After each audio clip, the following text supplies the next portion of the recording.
Business Focus with Kudzi Sharara on the Champions League Breakfast. Good morning, Tinashe. Good morning, everyone. Yeah. Great. So Kudzi, first things first, satamba indakure. Indruku ndakamirira together with Kelvin. Toda response yeku ZIMRA. Zvakazonzi chii ku ZIMRA kweyo? Yeah. Saka ZIMRA vazoya kusenseni. Kuzoona nyaya yacho yanetsa. But this is the message that I got from the corporate affairs manager. That's Mr. Gledman Janji, and he says, "Thank you very much for sharing the question from the valuable listener. ZIMRA is conducting spot audits in the market. Hence, responding to the question may compromise the ongoing exercise. However, the valuable listener may send through the question to contact center@zimra.co.zw, citing specific examples, or they can visit their nearest ZIMRA offices. So Anzi contact us on contactcenter@zimra.co.zw. Anzi tine zvatuita ma spot audits. What does it mean? Spot audits. Vanongoti okay, Tinashe tone zvinhu zvako zvishandwa zvako toona kuti paukavaka zimansion rako iri Tinashe waibhadhara matax here, how did you make your money? So this is what they are saying. But really, okay, I'm trying to iachapindurwa sei akanonyora kuZIMRA arida kuziva anozopindurwa sei on personal capacity ochi because kana vachikwanisa kumupindura on personal capacity vanokwanisa kutipindurawo isusu at the same time. Because let me rewind. I've actually scrolled down on the chat from Kelvin. Yes. Kelvin on the 26th of June said, my question is that when invoicing any government department, you invoice in US dollars, but they pay you in ZIG. When it comes to paying taxes, you are required by ZIMRA to pay in the currency you invoiced in. What happens here? That was Kelvin's question. Yeah, that was the question. But as school affecta Kelvin chete kazvokuti anonzienda individual unoudzwa. Yeah, so that's I'm sure I know they are listening. Mr. Njanja, I know you are listening. So take it to the Commissioner General again and say, vanoda kuziva because vakawanda vari kuaffect one. Because Kelvin akapindurika ega, how will that help us really? Because ndiye achangonoudzwa zvekuita, vamwe question still stands, and it's affecting other people as well. Yeah, so I'm sure they're listening. There are a few questions that I sent to them again to today, and they said they would respond tomorrow. You know, there are officers who are responsible for certain areas, but they said they will respond tomorrow. But one of the questions that that was also shared by an executive who is also one of our listeners was to say that there's an issue here. Yema taxes yakuti, for example. The 2% tax. Yeah, the sugar tax. The sugar tax. Yes. It was announced in early January, and then there was disgruntlement from the business community, and they were promised by government to say we will revise it, so don't put up prices. And some of them complied. They didn't put up the prices. They remained using the old taxes. However, ZIMRA is saying no. The law between January and February, the law said that you have to pay 2% tax, that sugar tax of about 2%. You had to pay it, and I'm told that ZIMRA is looking for its pound of flesh. But ZIMRA said they will respond to those questions tomorrow. The other one was that another executive told me that announced my compliance tax certificate. And again, they were all that were issued this year were up to the end of June, and they have since expired, which is making it difficult to trade, because when you're trading with someone anokuvunzwa kuti tax compliance, tax clearance, yes, tax clearance certificate unayo here kana usina akutokubatira 30% presumptive tax. So this is an executive with a local big company in Zimbabwe who told me this. Whether it is affecting his own company only or it's actually widespread as he said, I'm not sure, but ZIMRA said they will respond tomorrow. Hopefully to be a better response than this one. I'm a complainer. No, this this is not even Kelvin wachava atopindura after the response. Can I read what he said? Yeah. Thank you guys. Unfortunately, hapana diri apa. Yes, so I know what was in Zwira, so hopefully they'll be able to respond tomorrow comprehensively. Otherwise, to our phone, we'll do. We'll do for tomorrow, and if we don't get the response. And also, there was a question yesterday, and we noted these questions, and we're looking for a response. There was a question yesterday from Shackmanship who says, so what does that mean? Remember when we were talking about ZIMRA, what does it mean? What does that mean to our national budget if ZIMRA failed to meet the target? What's going to happen?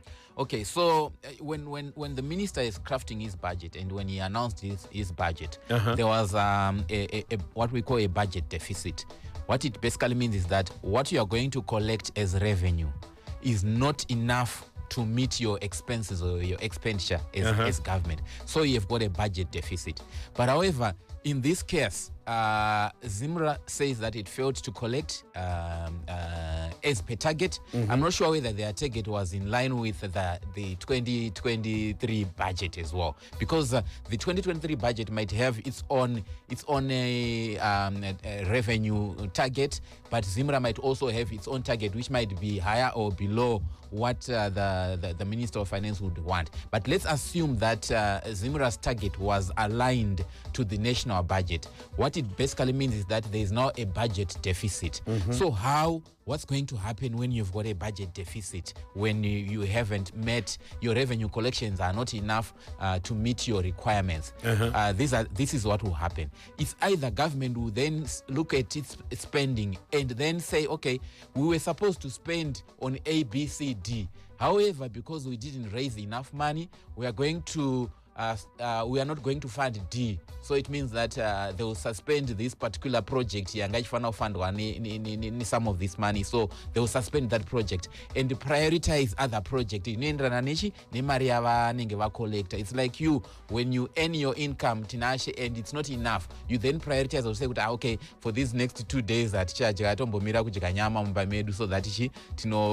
that it suits our budget, it suits our income. So it's the same with government. Number two, what they can also do is to go into the market and borrow. They can issue treasury bills and say, okay, we are going to the market, we are issuing 90-day treasury bills or 270-day treasury bills or whatever, 1 year treasury bills that they can issue. This is now government borrowing to fund this gap that would have been created. And maybe they can also appeal to other developmental agencies, your NGOs, and say, okay, guys, we've got a deficit. We're expecting to collect so much and spend it on A, B, C, D, but we have failed to collect what we wanted to collect. So can you help us to fund this gap? So there are many ways of dealing with this situation. But what it basically means is that there will be a budget deficit or an increase, because I know that when Professor Mtulunube was doing his 2023 national budget, he had already accounted for a budget deficit of about 1.5%. So if then ZIMRA failed to collect as much as it wanted, and if it was aligned to what the minister also wanted,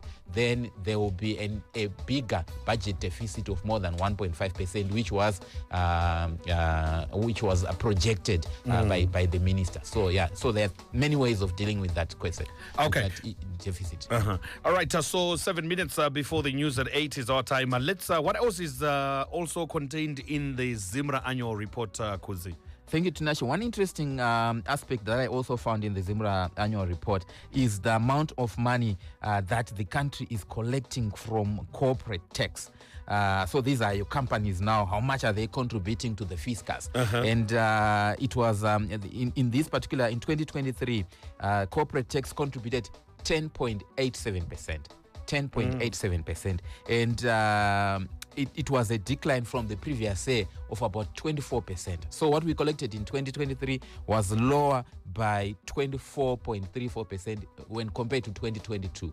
And then when you compare to 2020, for example, corporate tax was contributing 19%, Tinashe, 19%, but it has since come down to 10.87%. And do you know why?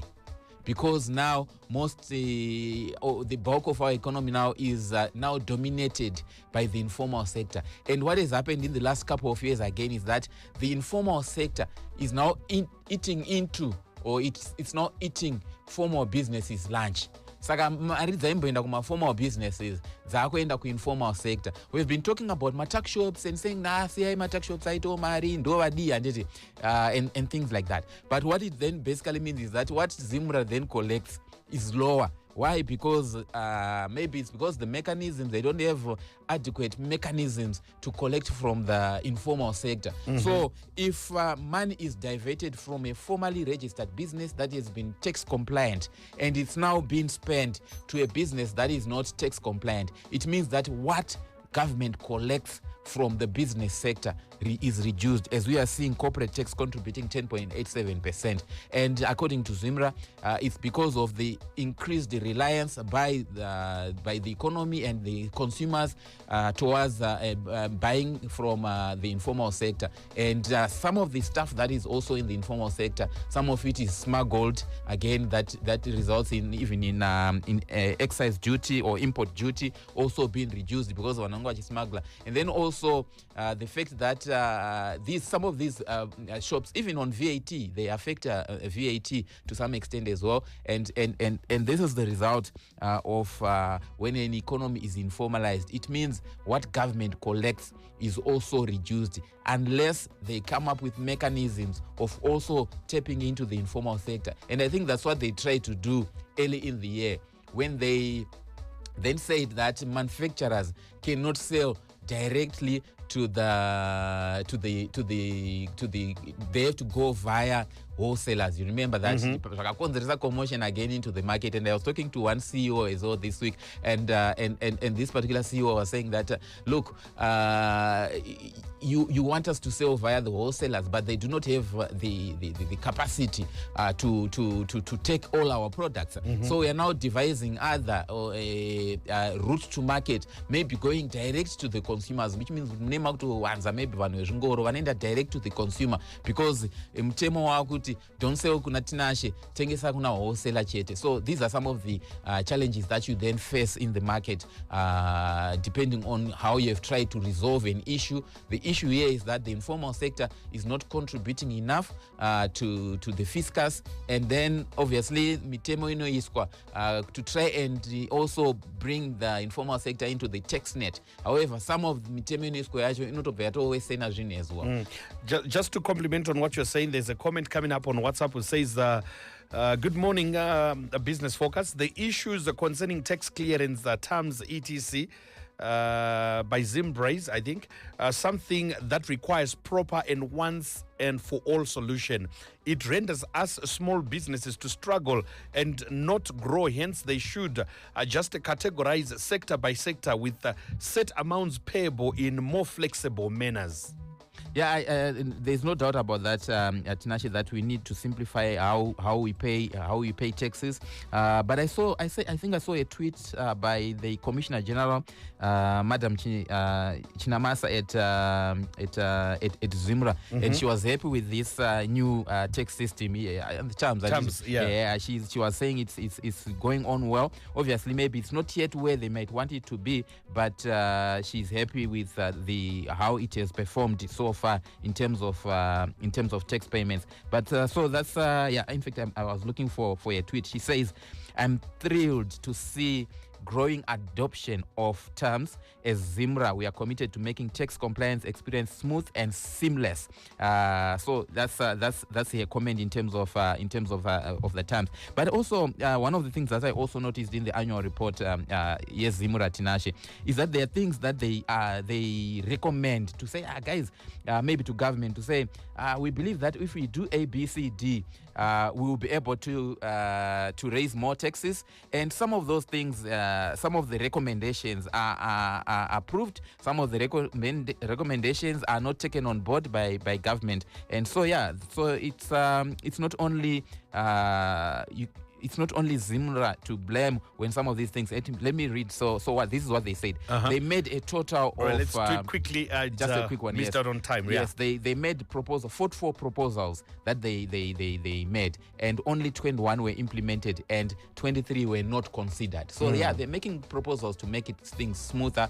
But it's still a long way to go. Yeah. Just briefly, somebody says, Kudzi, let's talk about the village business units pronounced by the government in the recent past. I think it's something good good for us, but vanhu vanowanza negativity. Yeah, it's definitely good. We need to avoid people coming to Harare. Yeah, let's have these village business units and make people make money, create jobs out there so that we don't congest Harare. So it's a good thing. Thank you so much, Kudzi, for Business Focus. We're looking forward to more responses to do with concerns that are coming up on our WhatsApp platform. We appreciate for today. Thank you so much. Thank you, Tinashe. Business Focus with Kudzi Sharara on the Champions League Breakfast.